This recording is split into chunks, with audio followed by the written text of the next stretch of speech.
பலரிடம் நான் பேட்டி எடுப்பது வழக்கம். என்ன பேட்டி எடுப்பேன் அப்படின்னா,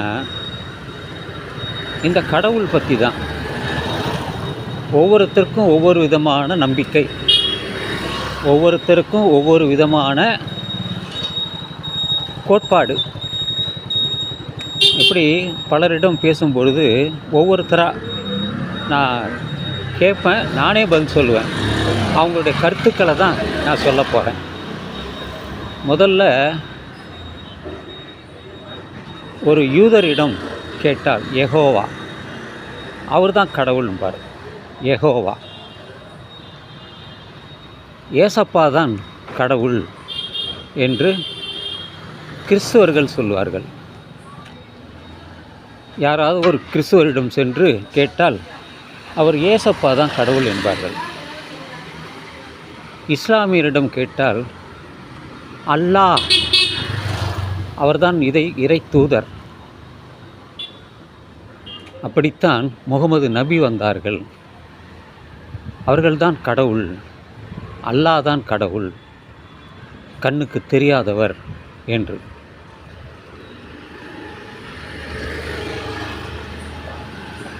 அடுத்தபடியாக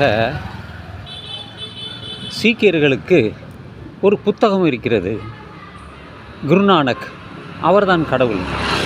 அந்த சீக்கிய மதத்தை உருவாக்கியவரே அவர்தான், அவருடைய இதுதான் கடவுள்.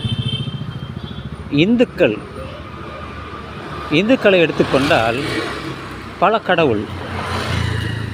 முருகன் ஒரு கடவுள், விஷ்ணு ஒரு கடவுள், சிவன் ஒரு கடவுள், விநாயகர் ஒரு கடவுள்,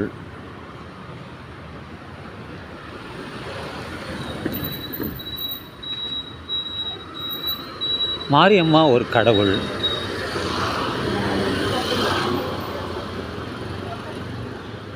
இப்படி பல கடவுள், ஒன்றல்ல இரண்டல்ல, பல கடவுள்கள்.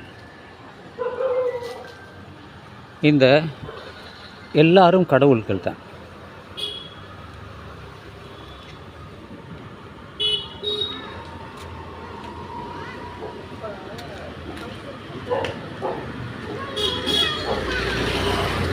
ஆனால் இப்படித்தான் ஒவ்வொருத்தரும் ஒவ்வொரு கடவுளுக்கும் பெயர் வைத்து அவர்களை கோயில் கட்டி கும்பிடுகிறார்கள்.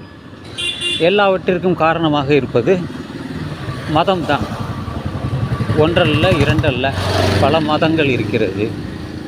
இதில் இன்னும் சிறப்பாக சொல்லணுன்னா, அந்த மனிதன் பாதி மிருகம் பாதி, அப்படி சில கடவுள் வைத்திருக்கிறார்கள்.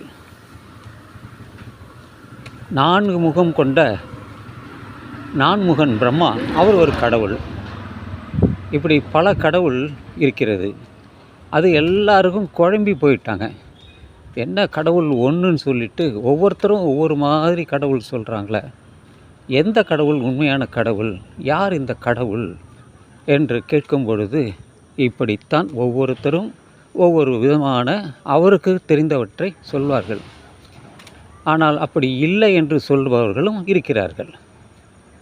கௌதம புத்தர் கடவுள் என்று ஒருவர் இல்லை என்று சொல்லிவிட்டார். மகாவீரர் சமண மதத்தை 24வது தீர்த்தங்கரர், அவர் சொல்லிவிட்டார் கடவுள் இல்லை என்று. எதை நாம் எடுத்துக்கொள்வது? நான் ஆராய்ந்தேன். எல்லாவற்றையும் சொல்வதையும் ஆராய்ந்து விஞ்ஞான ரீதியாக, அறிவியல் ரீதியாக நான் ஆய்வு எடுத்தபோது அந்த ஆராய்ச்சியின் பலன் என்ன என்றால், கடவுள் இல்லை, இல்லவே இல்லை. இதை 19ஆம் நூற்றாண்டில் சொன்னவர் தந்தை பெரியார் அவர்கள். வேத காலத்திலே ஒரு முனிவர் ரிஷி இருந்தார்.